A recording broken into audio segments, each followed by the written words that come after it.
All right. So you probably redirected here from my first video, which was regarding kind of the intro to Trig 101 information, where it was just the preliminary work or the basics of trig. What I'm doing now is actually introducing you to something called the unit circle. And the unit circle is actually quite interesting because it kind of shows you where you get different values from. So what I mean by that is when you type in sine 30 into your calculator, why do you get half or 0.5? Or why is it when you type in cosine 60, why do you get 0.5 as well? Why is it when you type in maybe sine, I don't know, 90, why do you get 1? So this is what I'm referring to. I'm kind of deciding on where the calculator gets those lovely numbers. And it all comes from the unit circle. This is like the basics. So like I mentioned in the previous video, this is referring for math methods. If you're following the Sadler textbook in Western Australia, is for exercise 1A. So here we go. We've got a unit circle here, and to define the unit circle, if unit just means 1, so 1 unit or something, it just means for this circle in particular, the radius is 1.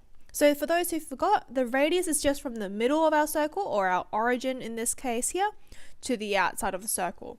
And that's just saying, so no matter what radius you're looking at, so whether or not it's here, here, here, here, blah, blah, blah, any distance from the middle to the outside of your circle, that's going to equal 1. Okay? So in this case, let's kind of deal with what we've got. So we've got a set of axes, so we're kind of mixing in geometry with a little bit of our knowledge of the Cartesian plane. So let's label some things. So first of all, we should label our axes. This is our x-axis, so it's always horizontal, and our y-axis is up and down. I can probably label a few of the coordinates on this circle. So like I mentioned, the radius is 1. That means every single one of these distances here are all equal to 1. So this coordinate here, because it's on the x-axis, we go across 1 and we don't go up at all. It doesn't go up on the y-axis. This one here, on the other hand, is -1, 0 because this is going in the negative direction from the origin, which is our center. For y, this would be 0, 1, meaning it doesn't go left or right at all, but does go up 1 unit. And this bottom one here, of course, is our -1, so it's going not left and right at all, but it's just going down, or -1 on our unit circle. So now we've got that out of it, so we're going to now kind of deal with the theta. So what happens is that in the unit circle, we can create triangles within our unit circle, and that kind of is where we got the right angle triangle idea from. So when we're referring to the unit circle, it's important to note that this part here is always kind of our reference baseline of a triangle. So if we make a triangle, we always start from here, and our angles are always going in this counterclockwise direction. So that's something really important to note.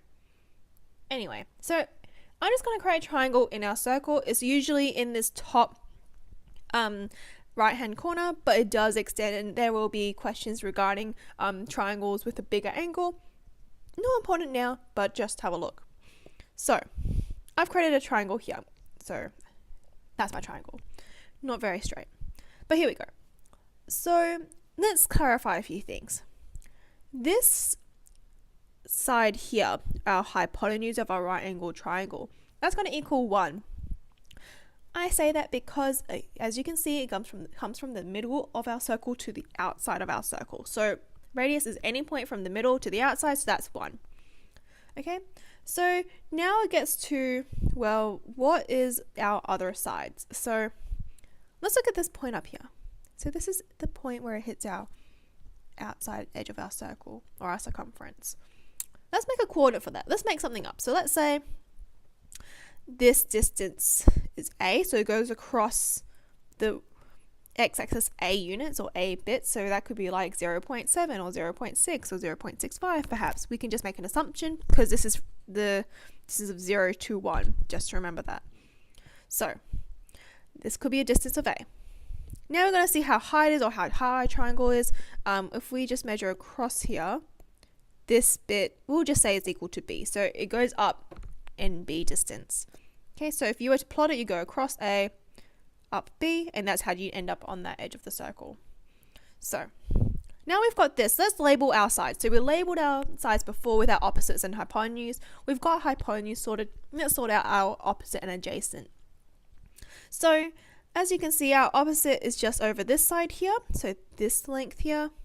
We can say that that's probably equal to B. Would you agree? So do you agree that this side is equal to this side? Yeah. So that's our B. So we say that the opposite would be equal to B. Then let's have a look at this A. So the A is just referring to this part here, our adjacent. So this is our adjacent here, and it's just equal to A. So I'm going to use a different color. Let's use green. Oops, if it lets me do it. There we go. That's our A here. So let's take that information now and refer to our lovely sine, cos, and tan here. Okay, so let's put sine, cos, and tan in the words of a unit circle. So for sine theta, we're looking at the opposite over hypotenuse. So based on this triangle that we've just made, our opposite is equal to B, right? We just worked it out. We just talked about it. In our case where we assume that this coordinate here is AB, we'd say that our opposite is equal to B, or how tall our triangle is. Our hypotenuse, that's one of the very first things we figured out, which was our radius, and our radius is 1. So in other words, we could say that we can find sine theta, and that's equal to B, and I'll explain that in a minute. Let's do the rest first. So cosine theta is equal to adjacent over hypotenuse. So our adjacent is this point here, so our A, and it's divided by our hypotenuse of 1, so this is also known as just A. And lastly, we've got our opposite over adjacent, so we've got our B divided by our A. So let's write that down. So now you're probably wondering, what does that mean? Great, I've got B's and A's everywhere. What does it mean? So when we want to measure an angle, so let's say, for example, you want sine 30. So imagine if we measured the angle and we made, let's say we say this little bit here, we say that was equal to 30. When we make our triangle, we match it up and we actually figure out how tall it is. So we'd go, okay, sine theta is equal to B. So I'd go, how far across is it to this y-axis? Oh, it's about here. And if I say this is about 0.5, we'd say, oh, this is about 0.7. Or something like that. Obviously, that's not true. Sine 30 is equal to 0.5. My triangle is just not up to scale. Okay, so that's kind of an example of what I mean. So you'd use it in that way. So that's how the calculator gets those numbers. So for example, we've got cosine theta. So if this is theta here, I'll change it back to theta just to prevent confusion. So if we have theta here is equal to A, I'm going to go, well, that means it's this length here. So wherever this point ends up lying at, that's going to be my A. And that's what cosine theta is going to equal.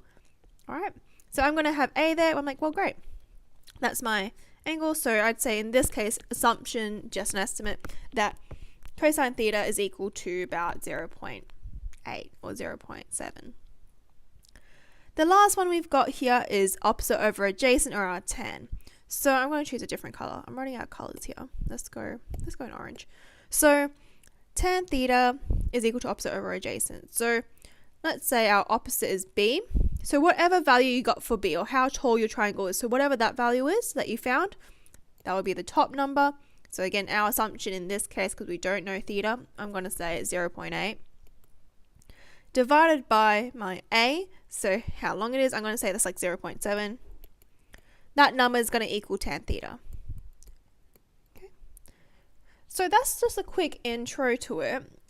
I think it'll be a lot easier for you if we actually did some examples of angles.